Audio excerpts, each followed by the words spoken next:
بسم اللہ الرحمن الرحیم۔ ساری دنیا یہ جان جائے کہ ڈاکٹر مسعود الدین عثمانی رحمۃ اللہ علیہ کی جماعت جو ایمان عقیدے کے اوپر گٹھی ہوئی تھی، رد شرک میں اور کفر بالطاغوت میں اور دعوت توحید میں اپنی مثال آپ تھی، اس جماعت کے اندر 2017 کے اندر آ کے محمد حنیف نے، اس ناخلف جانشین نے شرک کا انجیکشن دیا اور اس جماعت کو مشرک بنا دیا اور ٹکڑوں میں بانٹ دیا۔ اور ابھی یہ کلپ آپ سنیں جو ایک کراچی کے ساتھی نے ان سے گفتگو کی اور محمد حنیف کس طرح پینترے بدل رہا ہے، کس طرح جھوٹ پر جھوٹ بول رہا ہے، تاکہ ڈاکٹر عثمانی رحمۃ اللہ علیہ کی جو کیسٹیں سامنے آئی ہیں، بیان ہوا ہے مومنانہ تفسیر، کہتا ہے ان کی آواز ہی نہیں ہے، ان کی آواز ہی نہیں ہے، خود کسی نے بنا لیا۔ اتنا بڑا جھوٹ شاید ہی زمین کے اوپر کسی نے بولا ہو۔ اللہ تعالیٰ اس کے شر سے اپنی پناہ میں رکھیں۔ آپ یہ کلپ سنیے، اس کے بعد اس کے اوپر معراج الدین صاحب کا ایک زبردست تبصرہ ہے، اور پھر اس تبصرے کے اوپر میں نے مزید تبصرہ کیا ہے، یہ تاریخ کا حصہ بن جائے، اس لیے اس کو یوٹیوب کے اوپر چڑھایا جا رہا ہے۔ السلام علیکم۔ وعلیکم السلام ورحمۃ اللہ وبرکاتہ۔ حنیف صاحب کیسی طبیعت؟ آپ کی طبیعت ٹھیک ہے؟ الحمدللہ۔ کون صاحب بات کر رہے ہیں بھائی؟ میں شایان بات کر رہا ہوں، ناظمہ بات ہے لاہور ہوٹل، شایان احمد۔ اچھا ہاں، میں یہ پوچھنا چاہ رہا تھا حنیف صاحب کہ یہ جو سورہ یوسف میں سجدہ آ رہا ہے، یہ اللہ تعالیٰ کو سجدہ ہے، سجدہ شکر ہے؟ آپ کو نہیں معلوم کیا؟ نہیں، اصل میں بات یہ ہے، مجھے معلوم نہیں ہے، یہ میرے ماما ہوتے ہیں، انہوں نے بتایا تھا اللہ کو سجدہ ہے، تو میں نے آپ کا نمبر لیا ہے میں نے۔ کون ہے آپ کے ماما؟ میرے ماما کاشف ماما ہے۔ اچھا، میں نور الہی صاحب کا، نور الہی ہے نا ناظم آباد میں، جن کا انتقال ہو گیا۔ اچھا جی، میں ان کا پوتا ہوں۔ اچھا جی دیکھیے، وہ ہماری دعوت القرآن ہے، اس کی دوسری جلد میں سورہ یوسف کی تفسیر ہے، اسے آپ پڑھ لیں، مطالعہ کر لیں۔ تو وہ ہے نہیں میرے پاس۔ نہیں، وہ مشہور ہوگی، باقی دے دیں، وہیں جا کے مطالعہ کر لیں۔ تو اس میں کیا لکھا ہوا ہے؟ ہمارے ناظرین سلمان صاحب، وہ ان سے بات کر لیں، وہ سمجھا دیں گے۔ اچھا، ویسے ہی آپ کے اس میں جو ہے یہ سجدہ اللہ تعالیٰ کو ہے، یوسف علیہ السلام کو ہے؟ اللہ کے حکم سے ہے یوسف علیہ السلام کو۔ یہ تعظیمی ہے؟ یہ سب باتیں آپ کو معلوم ہو جائیں گی جب آپ دعوت القرآن کا مطالعہ کریں گے۔ اللہ کے حکم سے ہے، یوسف علیہ السلام کو ہے؟ جی، جیسے آدم علیہ السلام کو فرشتوں نے سجدہ کیا تھا، جی مانتے ہیں آپ اس کو؟ جی بالکل، وہ اللہ کے حکم سے کیا تھا۔ اچھا جی، ڈاکٹر عثمانی کی انہوں نے کیسٹیں سنائی ہیں، کاشف ماما نے وہ انہوں نے کیسٹیں سنائی ہیں، اس میں وہ لہو کی زمین جو ہے۔ آپ ڈاکٹر عثمانی کی کیسٹوں کو چھوڑیں، آپ قرآن پہ چلے بس۔ تو ڈاکٹر عثمانی پھر قرآن کے خلاف گئے، کافر ہو گئے وہ تو۔ آپ دعوت القرآن کا مطالعہ کریں، آپ بالکل جی، میں بول رہا ہوں کہ ڈاکٹر عثمانی کو ہم چھوڑ دیتے ہیں نا، جب یہ ڈاکٹر عثمانی نے قرآن کے مطابق فیصلہ نہیں کیا۔ ڈاکٹر عثمانی کے بارے میں یہ غلط افواہ پھیلائی ہوئی ہے۔ ڈاکٹر عثمانی نے ایسی کوئی بات نہیں کہی؟ نہیں، وہ دو کیسٹیں آئی ہیں ان کی ڈاکٹر عثمانی کی کہ لہو کی ضمیر یہ اللہ کے لیے، وہ بناوٹی کیسٹیں ہیں۔ ڈاکٹر عثمانی قرآن کے خلاف نہیں کہہ سکتے۔ استغفر اللہ۔ حنیف صاحب ٹھیک ہے، اس عمر میں آپ تھوڑا سا خیال کر لیں اپنا۔ آپ ڈاکٹر عثمانی کی آواز ہے وہ میں نے پوری اس کی لیبارٹری سے ریسرچ کروائی ہے، ڈاکٹر صاحب کی آواز ہے وہ، ساری کیسٹیں وغیرہ جتنی بھی تھی ان کی، وہ ڈاکٹر عثمانی کی آواز ہے۔ اللہ ہی حافظ ہے آپ کا۔ بسم اللہ الرحمن الرحیم۔ السلام علیکم ورحمۃ اللہ وبرکاتہ۔ الیاس صاحب، آپ نے حالات سے آگاہ کیا اور دلائل دیے زبردست۔ دیکھیے الیاس صاحب، اصل میں جب آدمی کسی کو گمراہ کرتا ہے نا، تو کوئی ایسی بات اس کے سامنے رکھتا ہے اور اس کو گھما پھرا کے بیان کرتا ہے۔ اچھا، میں اپنے بہت سارے ساتھیوں کو لاہور میں بھی یہ بات سمجھائی، میں نے بتائی ان کو، یہ اصل میں لوگوں کو یہ کہتے ہیں، دھوکہ دیتے ہیں لوگوں کو، یہ لوگوں کو دھوکہ دیتے ہیں کہ ہم جو ہے 4 نمبر آیت کو نہیں مانتے، لی ساجدین کو۔ اصل میں یہاں نقطے کی بات جو وہ یہ ہے کہ یوسف علیہ السلام نے خواب دیکھا اور انہوں نے کہا کہ ابا جان مجھے چاند اور سورج سجدہ کر رہا ہے، تو یعقوب علیہ السلام نے یہ خواب سننے کے بعد کیا کمنٹس کرے، یہ ہے اصل نقطے کی بات۔ یہ لوگوں کو یہ دھوکہ دیتے ہیں کہ دیکھو یعقوب علیہ السلام نے تو ان کا خواب سن کے ان کو کہنا چاہیے تھا، یہ ان کے ذہن کی طرح ہے کہ یعقوب علیہ السلام کو یہ کہنا چاہیے تھا کہ یہ کیسا خواب دیکھ لیا تو نے، یہ تو شرک ہے سورج اور چاند ستاروں کو سجدہ کرنا۔ اس کے اوپر ہم مختلف انداز سے اس کے اوپر دلائل دے چکے۔ دیکھیے سورج اور چاند ستارے نیچے نہیں اتر کے آتے، وہ خواب دکھایا گیا تھا، وہ ایک بشارت تھی نبوت کی، اور جس کا اظہار وحی کی روشنی میں خود یعقوب علیہ السلام نے کیا۔ اور اگر یہ خواب ایسا ہی ہوتا تو وہ ضرور اس کی مذمت کرتے، کیونکہ یہ بشارت تھی اور پیغمبر وہی کچھ کہتا ہے جو اللہ کی طرف القاء کیا جاتا ہے، کہ انہوں نے خواب دیکھا اور یہ تھی نبوت کی بشارت۔ اسی لیے انہوں نے کہا کہ بیٹا یہ خواب اپنے بھائیوں کو نہ بتانا، کہیں کوئی وہ چال نہ چلنے، شیطان انسان کا کھلا دشمن ہے، اور ایسے ہی ہوگا کہ اللہ تجھے منتخب کرے گا جیسے اسحاق کو اور ابراہیم کو کیا۔ تو یہ اصل میں عقل کے اندھے ہیں، ان کی عقل معاف ہو گئی ہے۔ یہ ایک بشارت تھی نبوت کی، اور نبوت کی بشارت میں یہ بتایا گیا کہ دیکھو تعظیماً طور پر، یعنی کہ احترام کے طور پہ ان کو خواب میں یہ دکھایا گیا، سورج اور چاند ستارے حقیقت میں تو نہیں آئے، ان کی طرف جھکے ہوئے دکھائے گئے ان کو۔ تو اس سے یعقوب علیہ السلام نے کیا نتیجہ اخذ کرا، یہ اپنی الفاظ یعقوب علیہ السلام کے منہ میں ڈالنا چاہتے ہیں، اور معاذ اللہ اگر یہ اس دور میں ہوتے تو یہ پوری کوشش کرتا ہے یہ پورا ٹولہ کہ یعقوب علیہ السلام سے یہ کہلوانے پر پورا زور لگاتا۔ تو یعقوب علیہ السلام کے سامنے جب یہ خواب بیان کیا گیا لی ساجدین، تو انہوں نے کہا کہ بیٹا تجھے اللہ منتخب کرے گا جیسے اسحاق کو اور ابراہیم کو کیا، اور تجھے تعویل حدیث کا علم دے گا۔ ابھی تو وہ بچہ ہے، وہ اصل میں جو خواب دیکھا ہے اس کا نتیجہ بیان کر رہے ہیں، اس کا نتیجہ بیان کر رہے ہیں کہ یہ تیرے ساتھ ہونے والا ہے کہ تو نبی بنے گا، اور اللہ تعالیٰ تجھے تعویل حدیث کا یعنی کہ باتوں کی تہ تک پہنچنے کا علم دے گا، اور آل یعقوب پر اپنی نعمت تمام کرے گا۔ اور یہ باتیں بالکل ہر بائی حرف ایک نقطہ کم نہیں ہوا، پوری ہوئی۔ یعقوب علیہ السلام نے جو کچھ کہا وہ اسی طرح ہی پورا ہوا۔ اصل میں ان کے ذہن میں فطور ہے، اور یہ لوگوں کو اسی لیے گمراہ کرتے ہیں۔ اب آپ دیکھیے کہ یہاں پر آپ سے وہ گفتگو کرتا ہوا، ان کے جتنے بھی حنیف کے مقلد ہیں وہ پنجاب میں یا خیبر پختونخوا میں یا شمالی علاقہ جات میں، وہ سب مانتے ہیں کہ یہ ڈاکٹر عثمانی کی کیسٹ ہے اور یہ انہی کی تقریر ہے۔ اس کا میں آگے اور بھی جواب دوں گا، کیونکہ ہمارے جو فیض الحسن صاحب ہے بھائی ہمارے، انہوں نے ایک چیز اٹھائی ہے، اس کو بھی میں ذرا ویلڈ کروں گا۔ تو وہ سب مانتے ہیں کہ یہ ڈاکٹر عثمانی کا ہی تقریر ہے، لیکن محمد حنیف کو پتہ ہے کہ اگر میں نے یہ مان لیا تو میرا یہ کفری عقیدہ زمین بوس ہو جائے گا۔ اس لیے دیکھیے نیچے کلپ لگا ہوا ہے جس کے اندر کاشف حسین نے ٹیلی فون کرا محمد حنیف کو اور ان سے پوچھا کہ بتائیے کہ کیا یہ جو ڈاکٹر عثمانی جو کہہ رہے ہیں یہ بات غلط ہے، یہ تو کہہ رہے ہیں ایمان کی خرابی ہے جو یوسف علیہ السلام کو سجدہ مانتا ہے۔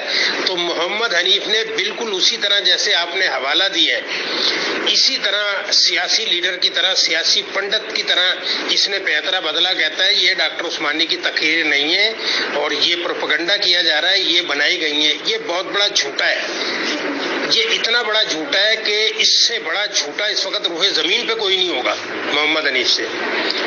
اب فیض الحسن صاحب نے جو ایک بات اٹھائی کہ جی اگر یہ شرکیہ یہ ڈاکٹر عثمانی کا نہیں ہے تو یہ اس وقت ان کو فتویٰ لینا چاہیے تھا۔ ان کو معلوم تھا کیونکہ ڈاکٹر عثمانی کا زندگی کا آخری پروگرام رفع عام کے اندر ہوا ہے، رفع عام میں جہاں خود محمد حنیف رہتا ہے، اور وہاں سوال و جواب ہوئے، سوال و جواب کے اندر یہی سوال بھی آیا تھا کہ سجدہ کس کو ہوا ہے، انہوں نے کہا یہ اللہ کو ہوا ہے، شکرانہ شکر گزاری کے طور پر وہ سجدے میں گرے، اور یوسف علیہ السلام کو سجدہ مانتا ہے اس کا ایمان خراب ہے، اور آج زندہ ہے وہ لوگ اس پر گواہی دینے کے لیے۔ تو تو جب ڈاکٹر عثمانی رحمۃ اللہ علیہ واپسی گھر کی طرف آ رہے تھے تو گاڑی میں بھی اسی پر بحث و تکرار ہو رہی تھی. تو محمد حنیف نے اپنے حواری اس وقت بھی چھوڑے ہوئے تھے کیونکہ اس کے اندر یہ پلیتی اور ناپاکی موجود تھی. اور جیسے فیض الحسن صاحب نے کہا کہ یہ اس وقت کہتے ہیں کہ یہ تو قرآن کی 10 آیتوں کا انکاری ہے، تو محمد حنیف کا آج کوئی نام بھی نہیں جانتا کہ محمد حنیف کوئی اس جماعت میں تھا. اس کا کان پکڑ کے دھکا دے کے باہر نکالتے کیونکہ یہ بھیڑ کی کھال میں بھیڑیا تھا اور یہی کروا رہا تھا سوال. اس کو سب کچھ معلوم ہے، یہ بہت بڑا مکار، بے ایمان، بیروکریٹ عیار آدمی ہے، جھوٹ بولتا ہے، بہت بڑا جھوٹا ہے. اور یہ ڈاکٹر عثمانی کی اس کو چیلنج کیا ان نے، کاشف حسین نے کہا کہ جی میں نے تو اس کی فردان سے رپورٹ کروائی بھی ہے، یہ ڈاکٹر عثمانی کی آواز ہے. تو وہاں اس کی بتی چلی گئی، فیوز اڑ گیا کیونکہ جھوٹا ہے. جھوٹے کے پیر نہیں ہوتے اور جھوٹے کا حافظہ بھی کمزور ہوتا ہے. تو دیکھیے اس کی جماعت کے اندر جب تک یہ ایمان پر قائم تھے، ہم چیلنج کرتے تھے لوگوں کو کہ ہمارے کسی ساتھی سے خیبر پختونخوا میں کوئی سوال کرو اور کراچی تک چلے جاؤ، راستے میں ہوتے ہوئے سب سے اسی سوال کا جواب مانگو، ایک ہی جواب ملے گا تمہیں، اس لیے کہ وہ قرآن حدیث پیش کرے گا دلائل کے طور پہ.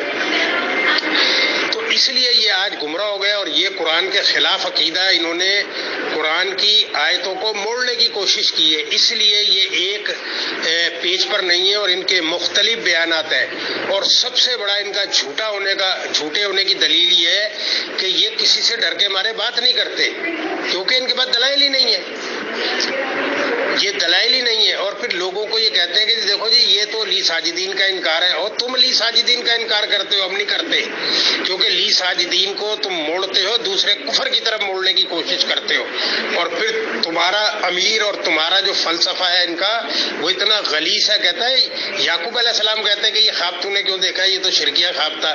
آپ دیکھیے ان کے ذہن کی غلاظت اور پلیتی کیسے اللہ تعالیٰ نے باہر نکالی. وہ ایک بشارت تھی، نبوت کی بشارت تھی. یعقوب علیہ السلام کو بشارت دی گئی تھی، یوسف علیہ السلام کو تو نہیں پتا تھا کہ کیا ہونے والا ہے. یعقوب علیہ السلام کو بشارت دی گئی تھی کہ تیرا بیٹا یہ نبی بننے والا ہے اور اس کو تعویل حدیث کا علم ملے گا. اسی لیے انہوں نے وحی کی روشنی میں یہ بات بیان کی. کیا محمد حنیف پر وحی ہوتی ہے؟ محمد حنیف اور غلام احمد قادیانی میں رائی کے دانے کے برابر فرق نہیں ہے. وہ اعلان کر رہا ہے، ان نے اعلان نہیں کیا، لیکن یہ اسی پیج کے اوپر ہے جس پہ غلام احمد قادیانی ہے. یہ یعقوب علیہ السلام کا جو لی ساجدین سننے کے بعد انہوں نے جو دلائل دی اس کا انکاری ہے. اصل میں یعقوب علی سے اس کا بغض ہے، وہ بھی اسی کی تھیلی کے چٹا بٹا ہے. یعقوب علی، یہ دونوں ایک ہی تھیلی کے چٹے بٹے ہیں. اس کے بغض میں یہ اتنا اندھا ہو گیا کہ اس نے کفر و شرک کے اندر فرق چھوڑ دیا. پھر دیکھیے امام بخاری رحمت اللہ علیہ کتنے بڑے عالم دین گزرے ہیں کہ حدیث کی کتنی بڑی کتاب انہوں نے لکھ ڈالی اور کتنے دلائل کے ساتھ صحیح بخاری کے نام سے قرآن کے بعد دوسری کتاب ہے اس دنیا میں پڑھی جانے والی کتاب صحیح بخاری، جس سے منکروں کو بخار چڑھ جاتا ہے. امام بخاری رحمت اللہ علیہ خوابوں کی تعبیر میں یوسف علیہ السلام کا خواب لے کر آئے اور انہوں نے یعقوب علیہ السلام کی تعبیر کو تعبیر مانا ہے، اور یہ بدبخت اس کو نہیں مانتے، یہ اس کے انکاری ہیں. اصل میں یہ انکاری ہیں، یہ بلکہ سورہ یوسف کے انکاری ہیں، منکر ہیں یہ. پھر دیکھیے وہاں یہ 16 نمبر آیت میں آتا ہے کہ خروا لہو سجدا، کہ وہ سب کے سب اس کے لیے سجدے میں گر گئے. اس نے حاشیے میں لکھا وہ سب کے سب یوسف کے سامنے سجدے میں گر گئے. یہ محمد حنیف نے اپنی تفسیر میں لکھا ہے سجدہ ریز ہو گئے یوسف کے سامنے. آپ اس کی بدبختی کا عالم دیکھیے اور اس کے پیروکاروں کی بدبختی ان پر غالب آ گئی. وہاں آیت کیا کہہ رہی ہے کہ وہ سب کے سب اس کے لیے سجدے میں گر گئے. اور پھر یوسف علیہ السلام نے کہا کہ ابا جان یہ ہے وہ میرے خواب کی تعبیر جو میں نے بچپن میں دیکھا تھا کہ اللہ تعالیٰ آپ کو گاؤں سے لے کر آیا اور مجھ کو جیل خانے سے لے کر آیا. پھر انہوں نے وہ تعبیر جو یعقوب علیہ السلام نے بتائی تھی اس کو بیان کرنا شروع کر دیا. اب امام بخاری رحمت اللہ علیہ 4 نمبر 5 نمبر اور 6 نمبر آیت کو مان رہے ہیں خوابوں کی تعبیر میں، یعقوب علیہ السلام کے تعبیر کو تعبیر ماننا ہے. اور پھر انہوں نے یوسف علیہ السلام کی اس بات کو یہیں سے لیا انہوں نے کہ ابا جان، انہوں نے خواب کا ذکر ہی نہیں کرا، ابا جان یہ وہ میرے خواب کی تعبیر جو میں نے بچپن میں دیکھا تھا، اللہ تعالیٰ آپ کو گاؤں سے لایا اور مجھے جیل خانے سے، اور آگے پوری وہ تفصیل بیان کی ہے امام بخاری رحمت اللہ علیہ نے. یہ اس کی حیثیت کیا ہے محمد حنیف کی امام بخاری کے سامنے؟ امام بخاری سے رافضی گالم گلوچ پہ اتر آتے ہیں. بریلوی بلکہ اس کا انکار کرتے ہیں امام بخاری کا، منکر ہو جاتے ہیں بخاری کی روایتوں کا بریلوی. اور قادیانیوں کا اور پرویزیوں کا منکر حدیث کا تو کہنا ہی کیا. تو یہ انہی کی قادیانیوں کی لسٹ میں کھڑا ہوا ہے. یہ بخاری کا بھی انکار کر رہا ہے. امام بخاری اتنا بڑا عالم دین، اسے قرآن کا فہم نہیں تھا. وہ قرآن کی 10 آیتوں سے عاری تھا، توحید سے نابلد تھا، ایمان سے خالی تھا. ان نے فتویٰ اس پہ بھی لگا دیا. اور اس کے بدبخت جو اندھے مقلد ہیں ان کی آنکھیں نہیں کھل رہی. ان پر یہ آیت صادق ہوتی ہے سورہ بقرہ کی، سمن بکمن امیون فہم لا یرجعون، اندھے ہیں، بہرے ہیں، گونگے، راستے کی طرف نہیں جا سکتے. کہ اس نے امام بخاری پر بھی فتویٰ لگا دیا. نام نہیں لیا ان نے، لیکن فتویٰ تو ظاہر ہے ہر اس شخص پہ لگے گا جو اس کے عقیدے سے منحرف ہوگا، اس پہ یہ فتویٰ ہے، چاہے یہ منہ سے اعلان کرے یا نہ کرے. اور ڈاکٹر عثمانی پر بھی فتویٰ ہے. جب پوچھو اس کے مقلدین سے، اس کے پیروکاروں سے، تو وہاں یہ جوتیاں چھوڑ کے بھاگ جاتے ہیں. یہاں دیکھو کاشف حسین کو جھوٹ بول رہا ہے یہ محمد حنیف، کتنا بڑا کذاب ہے یہ. اور اللہ کے نبی صلی اللہ علیہ وسلم کا فرمان ہے کہ مومن سب کچھ ہو سکتا ہے لیکن جھوٹا نہیں ہو سکتا. اس کا مقصد ہے جھوٹا مومن ہی نہیں ہو سکتا. مومن کی گردن بھی کٹ جائے گی، جھوٹ نہیں بولے گا وہ. یہ کتنا بڑا جھوٹا ہے. اس نے خود تو اپنا ایمان خراب کرا اور کتنے لوگوں کو، اپنی بیوی کو بھی جہنم کا ایندھن بنا دیا، اور خود بھی جہنم کے گڑھے پہ کھڑا ہوا ہے. اور جو مرتا جائے گا اس عقیدے پہ وہ آگ میں اترتا جائے گا. کسی غلط فہمی میں نہ رہنا، کیونکہ یہ قرآن کے خلاف عقیدہ ہے، سورہ یوسف کے خلاف عقیدہ ہے. سورہ یوسف میں کوئی ایسی آیت نہیں ہے جس میں اللہ نے حکم دیا ہو کہ یوسف کو سجدہ کرو. کوئی آیت نہیں ہے سورہ یوسف کے اندر جس کے اندر یہ کہا گیا ہو کہ یوسف علیہ السلام کو جو سجدہ یہ اللہ کا حکم ہے، اللہ کی مشیت ہے. اور سورہ یوسف میں کوئی ایسی آیت نہیں ہے جس کے اندر یہ کہا گیا ہو کہ اللہ یوسف علیہ السلام کو سجدہ کر کے راضی ہو گیا. یہ 3 جھوٹ اس نے بولے، کیونکہ جھوٹے کا حافظہ کمزور ہوتا ہے، اس کو پتہ ہی نہیں ہوتا وہ منہ سے کیا خزیان نکال رہا ہے. تو یہ دیکھیے کہ یہ کتنا بڑا کذاب ہے، جھوٹ بولتا ہے. اور پھر جرت نہیں ہے. دیکھیے جھوٹے میں ہم جو ڈاکٹر عثمانی کی جماعت میں تھے، یہ لوگ خود، میں خود اس کے اندر شامل ہوں کہ ہم ہر جگہ گھس جاتے تھے، دعوت دیتے تھے، سوال کرتے تھے، ہم گھبراتے نہیں تھے. آج ان کے لوگ ہم سے گھبراتے ہیں. کیوں؟ کیونکہ جھوٹ پہ سن کی پیروی کر رہے ہیں، گمراہ ہیں، مرتد ہو گئے ہیں. یہ ہمیں مرتد کہتے ہیں، یہ خود مرتد ہوتا ہے. عقیدہ توحید سے پھر گئے یہ. اب ان کا عقیدہ وہی سورہ یوسف کے حوالے سے کہ ایمان کا دعویٰ کرنے والوں کی اکثریت کا حال یہ ہے کہ یہ اللہ پر ایمان تو رکھتے ہیں لیکن ہے مشرک. اب ان کا عقیدہ شرک آلود ہے. پھر دیکھیے محمد حنیف نے یہی نہیں بس کیا، جیسے آپ نے من النور الی الظلمات کا ذکر کیا، اس میں تحریر کر دی اور بعد میں اس نے اپنی زبان سے اس کا اقرار بھی کر دیا کہ اللہ نے اپنی ایک صفت عیسیٰ علیہ السلام کو دے دی موزانہ طور پہ. آپ اندازہ لگائیے، عقل کے اندھے کو نظر نہیں آ رہا کہ اللہ اپنی صفت کسی بھی صورت میں کسی کو نہیں دیتا.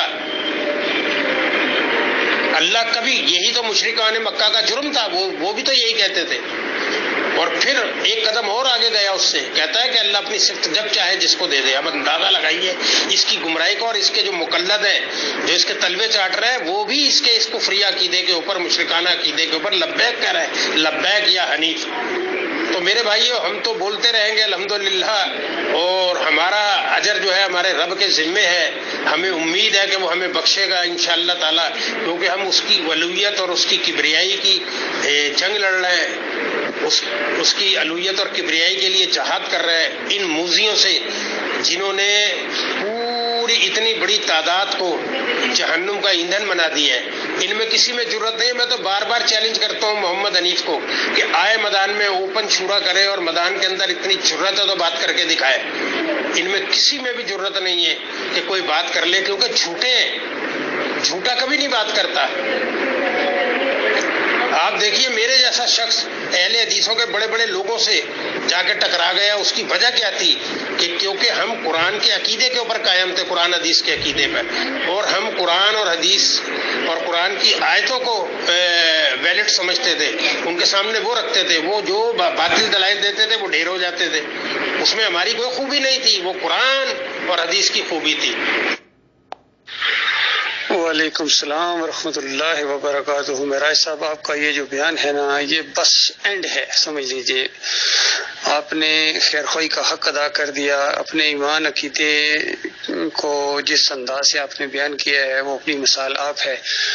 اور محمد حنیف کا جو نقشہ آپ نے کھینچا ہے وہ یقین کریں اس سے زیادہ کا مستحق ہے، بالکل بہت بڑا مجرم ہے، بہت بڑا مجرم ہے۔ اس نے مومنوں کی جماعت کے ساتھ دشمنی کی ہے، اور واقعی اب یہ طاغوت کی حیثیت اختیار کر گیا ہے، زمین کے اوپر سب سے بڑا طاغوت